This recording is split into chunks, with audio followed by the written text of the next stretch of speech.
juga disembari pemahaman yang lain begitu saya. Jadi memang di sini saya makanya saya sebut dari pertanyaan saya tidak malu. Saya kalau bisa dibilang pelin-pelan. Di sini saya mengambil waqtasimu bihablillahi jami'an wala tafarraqu ini ajamah juga kembalinya. Memang berpegang tali Allah kepada satu sehingga saya mengambil pemahaman hanya mujahid kenapa yang jihadis yang tidak pernah gulu kepada firqahnya sendiri. Mereka selalu membela saudaranya yang tertindas tanpa pernah bertanya apakah mereka Muhammadiyah, apakah mereka NU, apakah mereka Salafi, apakah mereka, tetapi mereka saudara saya, wajib saya bantu. Jadi sampai begitunya saya berpikirnya begitu. Mohon pencerahnya para asatidzinal kiram. Itu yang dialami Kang Ferdi itu sama persis dengan Salafi kemarin yang hadir di room ini yang tobat. Nah, yang tobat itu alasannya hanya satu. Dia itu tobat dari dakwah-dakwahnya Salafi Wahabi itu karena hanya ingin memandang saudara-saudara muslim, kelompok-kelompok muslim yang lain dengan pandangan bi'ainir rahmah, dengan pandangan kesayangan. Jadi beliau itu kemarin bersaksi di sini sampai nangis-nangis. Saksinya lebih dari 100 mata memandang kemarin itu. Beliau itu dari kecil memang ya kelompoknya anggaplah pemahamannya itu Salafi Wahabi lah. Lalu taubat di sekitar umur berapa itu kemarin host? Umur 40-an lebih ya. 45 itu ya. Masalah. Jadi memang sampai kalau nangis di sini Kang Ferdi, sampai nangis itu ada videonya di akunnya Manhaj Salaf ini. Masya Allah. Kalau saya pribadi memang Syekh Santri, kalau memang saya memang keluarga NU dari keluarga. Cuma tinggal lagi karena pencarian ini, rasa penasaran ilmu ini, pernah saya masuk ke tablik juga, masuk ke tasawuf ya, tasawuf juga sampai melenceng masuk ke thariqah, masuk ke sana. Jadi memang pencarian karena memang ada pingin mencari firqah yang memang diridhoi itu yang seperti tadi ada yang nulis di bawah itu. Terbagi 73 golongan yang satu golongan yang diridhoi, jadi kadang-kadang kan takut kepedean nanti di akhirat begitu saya. Tapi kalau maaf usulan Bang saya begini, monggo. Gigi ngapunten, saya hanya tanya kepada Kang Ferdi yang sudah lalu lalang ke sana kemari nggih. Dari apa yang perjalanan jenengan, dari sisi kelompok mana itu yang lebih identik kepada sebuah kasih sayang begitu menurut jenengan Bang Ferdi? Kalau menurut saya ini enggak insya Allah aman ya di sini ya. Jadi tidak ada perasaan ini cuma ya. Jadi memang malah saya untuk kelompok kasih sayang malah lihatnya kepada saudara jihadis. Tapi dalam koridor bukan teroris ya, yang bom sana sini, bom Tamrin, bom enggak. Itu saya tidak sama. Cuma maksud saya ya pemahaman saudara-saudara seperti Taliban pernah saya ikutin. Saya malah suka dengan cara mereka, santun mereka, semua golongan mereka terima. Yang penting saudara terlepas dan menghargai perbedaan mazhab masing-masing. Untuk saat ini kalau Ustadz Santri bertanya gitu ya. Jadi itulah. Cuman yang nggak disetujui dari Taliban masalah bomnya itu gitu ya. Gini gitu Kang Santri ya. Taliban itu sebenarnya Taliban itu harus awal jamaah. Gini Kang Santri ya. Kalau untuk yang paling rahmah sekali, saya bagi tahu ke semua ini, paling rahmah sekali itu Syiah karena di sana ada rukun takiyah. Jadi orang kalau kena takiyah itu memang rahmah sekali. Betul. Jadi urusan itu ketepikan. Sekarang ini kalau jenengan di usia segini harusnya tauhidnya itu sudah, akidah itu sudah jazam. Jadi tidak perlu kesana kemari. Maka yang perlu kita bicarakan di sini ya, kalau sampean betul-betul mau ajak diuji ya, mari kita uji akidah dulu. Ini menurut saya ya. Karena akidah itu harus jazam ya. Betul ya Tar ya? Betul ya? Sangat betul itu. Pertama itu akidah itu harus jaya. Pertama makanya izinkan saya, beri saya ruang, beri saya waktu, dan ini saya akan mencoba belajar lagi gitu saya. Kalau mungkin bukan dijajah, mungkin saya bisa dengan menyimak. Di sini kan saya bisa menyaring dan bisa mendapatkan ilmu lah gitu ya. Jadi bisa saya membandingkan dengan pendapat yang sudah saya pahami selama ini dengan apa yang kita bahas mungkin di malam ini, seperti tadi saya akuin, itu saya terima banget apa dengan pemahaman global itu dengan asal-usul azam ini begitu ya. Jadi Ya, yang selama ini mungkin saya pahami maknanya ya begitu, saya akui di sini saya berubah. Jadi mohon kasih saya ruang, jangan dipaksa lah Kang Surya langsung Oh, nggih. dites Betul. Enggak, akhir, enggak. jangan. Oh Jangan gini, gitu. jadi saya bagi iklan lagi Kang ya. Maksud dari Kang Surya itu barusan adalah begini. Kita itu yang harus menjadi pokok primer, pokok utama adalah usul dulu, baru furu. Maksudnya usul itu adalah akidah, baru furu, baru fikihnya. Kayak semisal kita itu harus fokus terhadap ma'rifatullah, mengetahui sifat-sifat Allah, mengetahui zat Allah begitu. Nah, kita itu jangan mengutamakan furuknya atau fikihnya atau bid'ahnya lah kalau Paham, dakwah paham, yang Syekh. berkembang itu. Ya mungkin kalau saat ini antum Bid'ah itu ngira mungkin urusan rububiyah, uluhiyah, asma wa sifat begitu ya, mujassimah apa sebagainya. Tidak sih. Jadi ana insyaallah mengambil bisa inilah di sini pokoknya saat ini ana mau menyaring dulu. Gitulah. Mari kita makanya bahas. makanya begini, maaf Bang Ferdi. tambahan Ini kan yang begini harus Kang kita Santri, perlu. nggih, sebenarnya apapun bidang ilmu itu sangat luas begitu, apalagi ilmu akidah itu justru dikatakan mutakalimin, ahli kalam, ahli pembicaraan, kan begitu, karena setiap pembicaraan itu nanti akan meluas begitu. Nah, akan tetapi yang mungkin yang kita inginkan dari kejanggalan keyakinan Bang Ferdi saat ini, mungkin pasti ada kejanggalan di dalam pemahaman yang akidah yang ada yang di benaknya. Nah, inilah nanti jenengan sampaikan Bang Ferdi, nanti kita bisa uraikan begitu sama-sama gitu. Syukran, jazakallah khair. Coba disapa dulu Kang Ini- Fairui. Tor. Oh, nggih. Sebelum saya menyapa Kang Feru, ini yang perlu Kang Ferdi garis bawahi dan bisa dibuktikan. Kalau Salafi atau Muhammadiyah lah. Salafi itu kan berlindung di balik Muhammadiyah. Nah, Muhammadiyah itu kalau yang alim Kang Ferdi, itu pasti amaliyahnya sama kayak NU. Artinya kalau Muhammadiyah itu yang alim, coba antum carilah pentolan-pentolan Muhammadiyah. Kalau yang alim justru mereka pemahamannya lebih condong ke NU. Antum coba cari.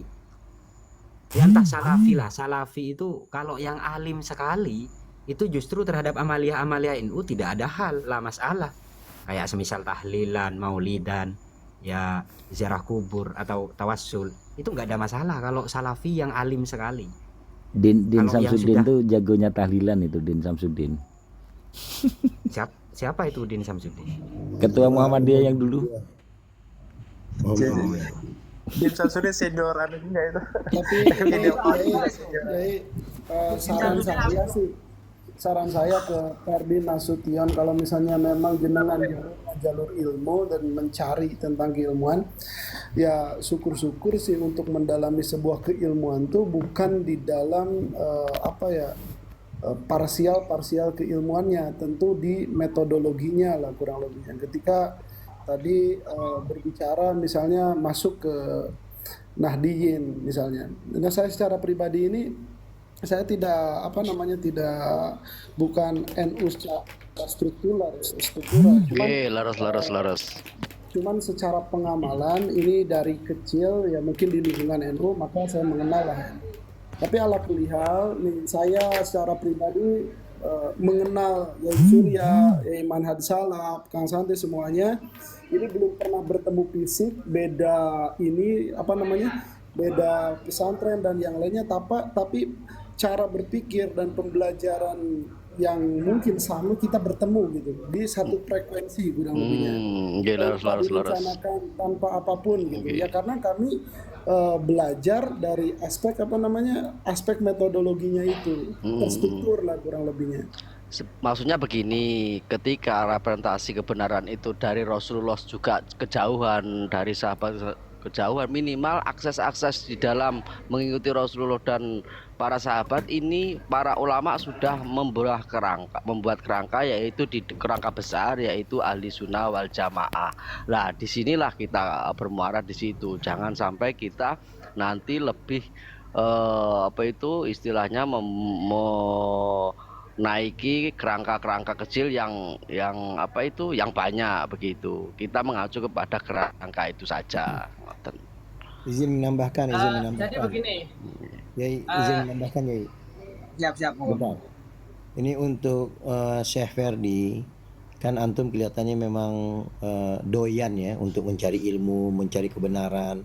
Saya mau menawarkan bagaimana kalau untuk diskusi ataupun tukar pikiran selanjutnya, terlebih lagi masalah perkara tauhid. Saya menawarkan gabung dengan kita di WhatsApp. Di situ ada banyak salafi juga, dan juga banyak dari golongan kita juga Aswaja dan salafi di situ gabung di Sangat WhatsApp. Nah, menerima. Sangat menerima. salafi juga ada banyak di situ. Ada sekitar 100 orang. Banyak salafi di situ gabung di WhatsApp grup kita. Nah, di situ antum bisa nanti referensi kitab kita kasih unjuk, diskusi, disaksikan dengan anggota grup di situ. Kalau mungkin belum siap untuk di room TikTok, bisa kita nanti undang, antum bisa DM saya atau DM siapa, Kang Santri atau Kang Surya. Insya Allah siap. Tapi kita masukkan ke grup WhatsApp, nanti kita bisa mudah di situ kasih PDF, kitab-kitab, referensi, kita bisa diskusi di situ. Bisa lebih jauh. Siap. Insya Allah syukran jiddan. Terima kasih, Ustaz Ferdi. Afan. Oke, nambahin ya. Gini mungkin gini ya.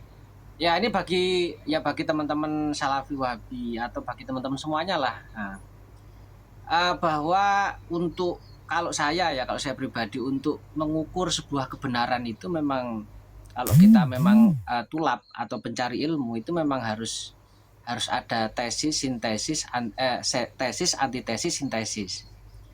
Semisal begini. Coba nanti kalau kita ingin menguji.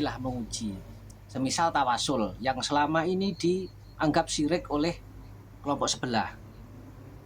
Ayo kita uji. Yang keliru itu, yang menyesatkan, yang mengkafirkan, atau yang melegalkan tawasul.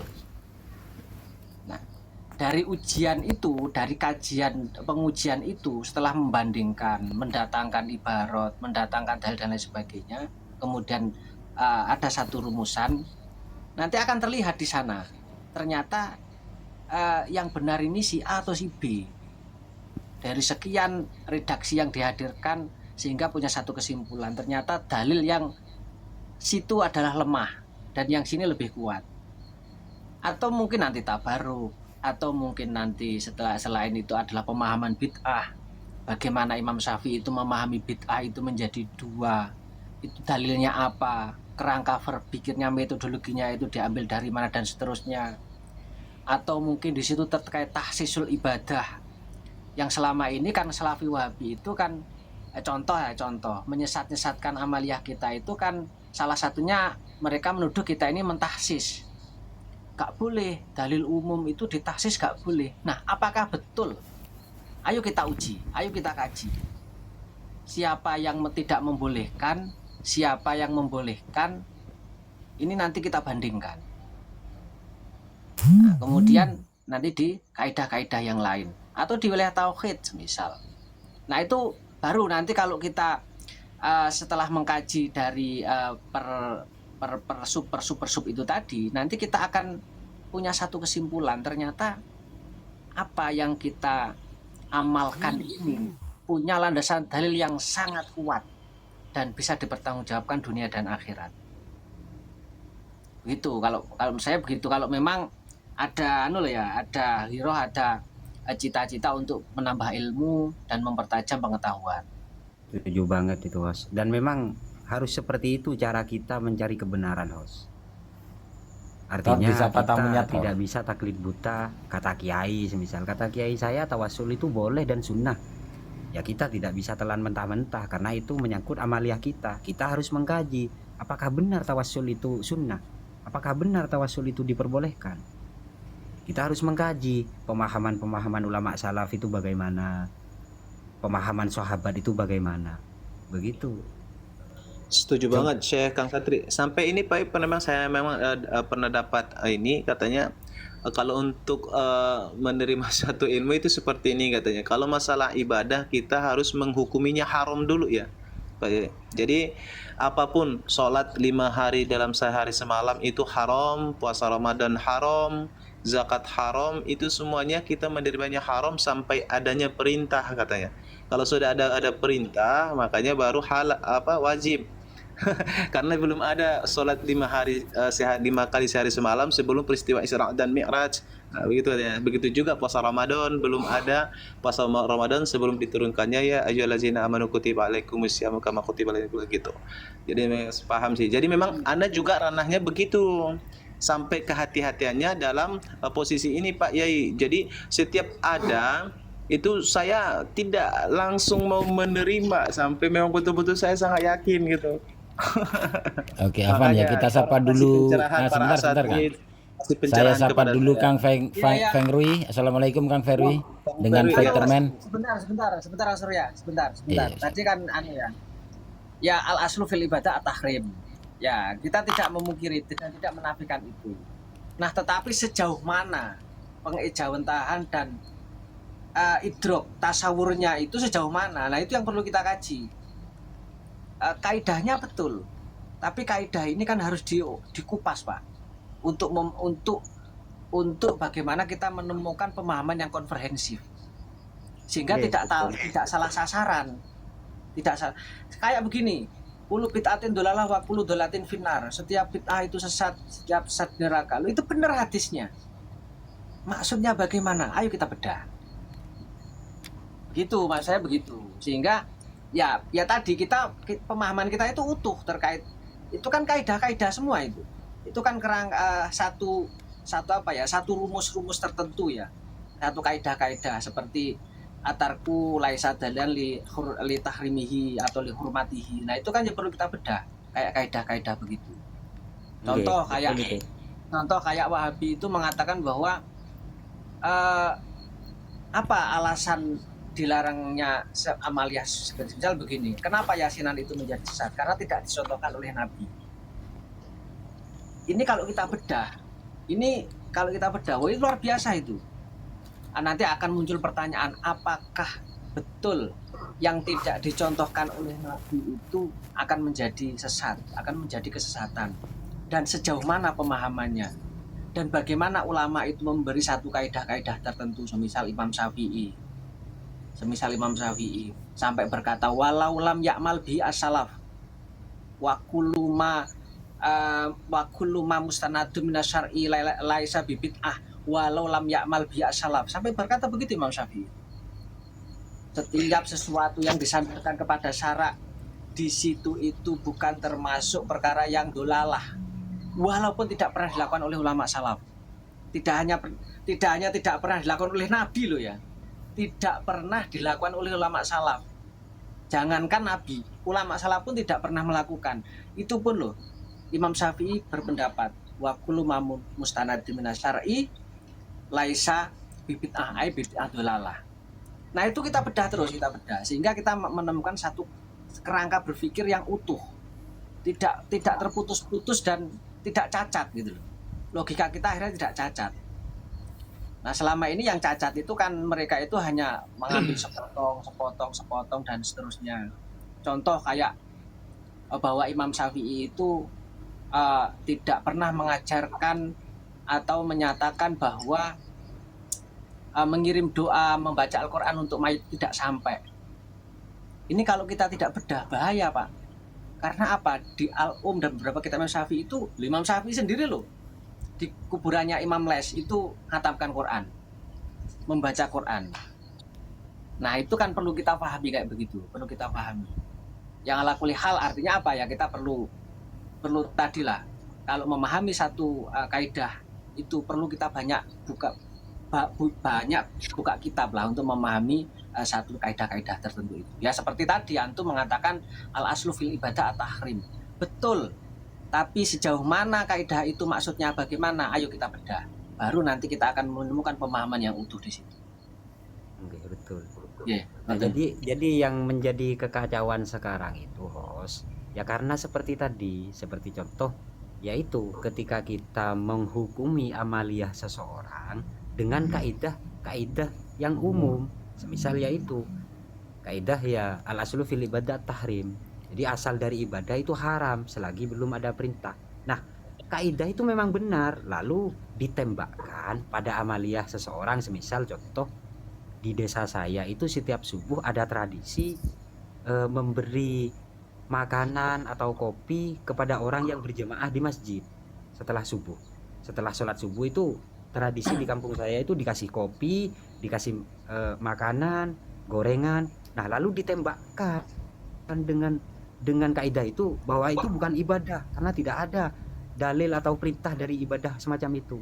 Nah, itu salah. Kenapa? Kaidahnya benar, tapi penembakan terhadap amaliyah itu yang keliru begitu. Sama dengan kaidah kullu bid'atin dolalah, hadis tersebut lalu ditembakkan pada amaliyah orang, semisal maulid atau ziarah kubur atau tahlilan semisal contoh. Nah, itu saya rasa keliru. Kenapa? Karena tahlilan itu ada asalnya, ada dalilnya begitu.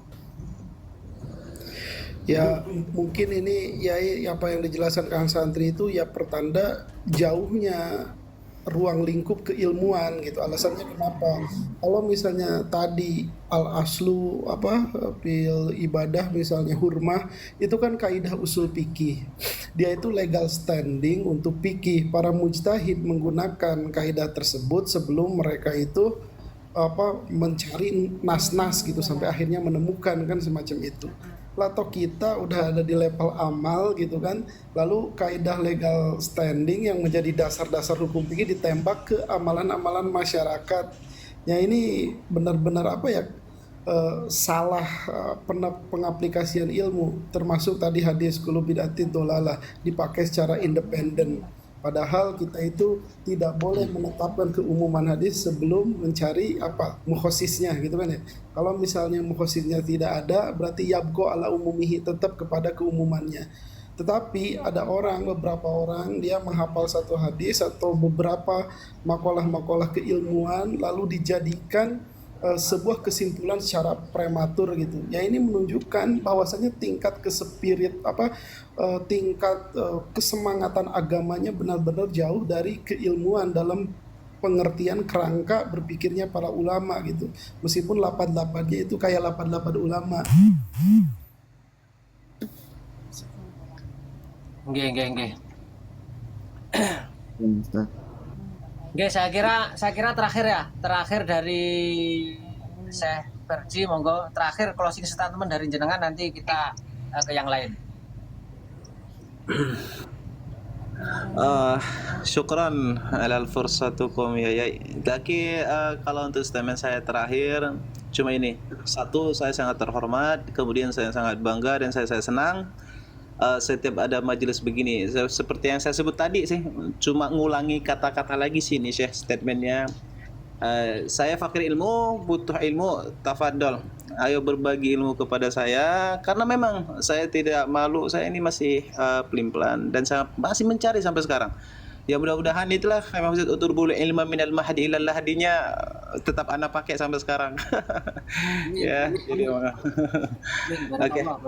Kalau itu sama Kang Ferdi, di sini ini awam semua, jujur ini saya paling awam di sini. Kalau anak paling awam insyaallah, anak rasa deh, anak paling awam. Makanya insyaallah bangga banget dengan para asatid ini. Masyaallah. Ini kan saya sadar dengan keawaman. paling awam. Saya sadar dengan kebodohan saya. Saya ikuti yang paling awam, Kang Santri.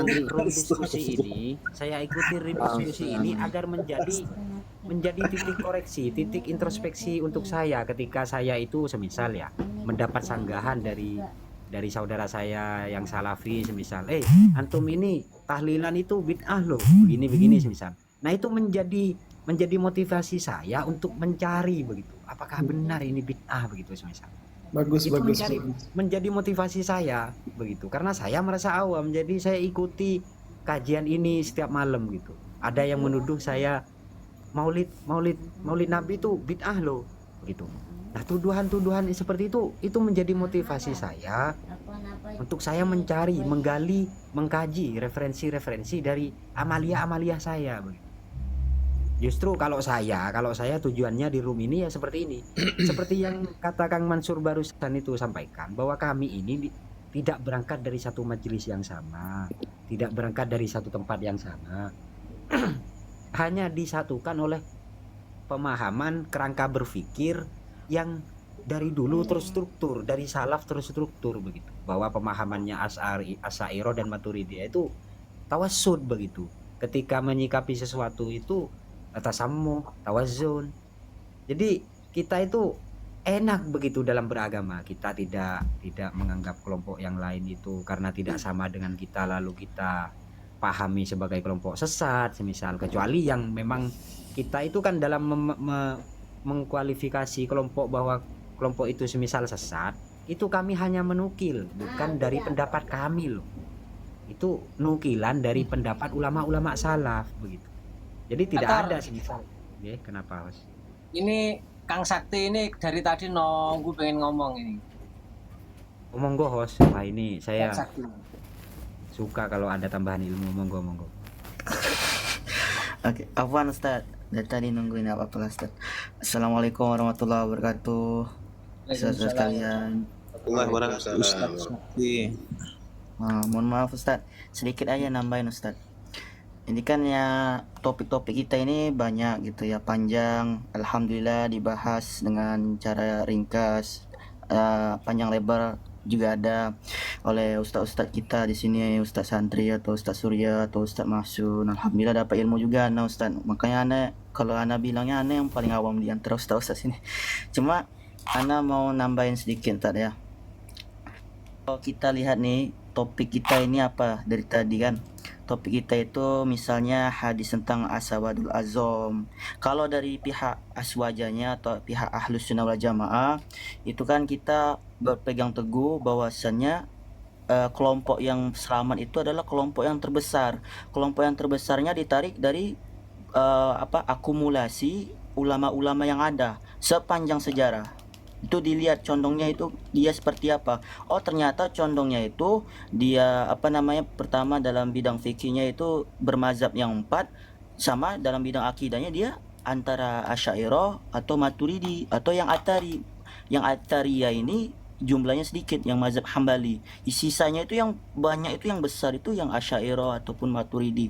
Cuma kalau kita lihat kelompok yang lain, misalnya kelompok Salafi Wahabi, itu dilihat mereka juga bukannya mereka membuang mungkin mereka bukannya membuang langsung itu, kami nggak pakai Asawadul Azam, enggak, mereka pakai cuma pemahamannya berbeda. Nah itu yang dibahas Ustadz Masun setiap live, Ustadz Ferdi ya, setiap live dibahas bagaimana bisa hadisnya sama tapi pemahamannya berbeda gitu kan. Kalau menurut ana Ustadz ya, Ustadz Ferdi, ana kan masih awam, cuma menurut ana pemahaman yang betul itu cuma satu, antara kita yang betul atau kita yang salah gitu. Antara kita yang betul, mereka yang salah, atau mereka yang betul, kita yang salah gitu. Kita pakai hadis tentang Asawadul Azam, kita juga pakai hadis Gurobah, kita nggak ninggalin hadis Gurobahnya, tapi pemahamannya berbeda gitu Ustaz. Mereka pakai hadis Asawadul Azam, cuma pemahamannya seperti ini. Yang pakai yang Gurobah tapi pemahamannya seperti ini.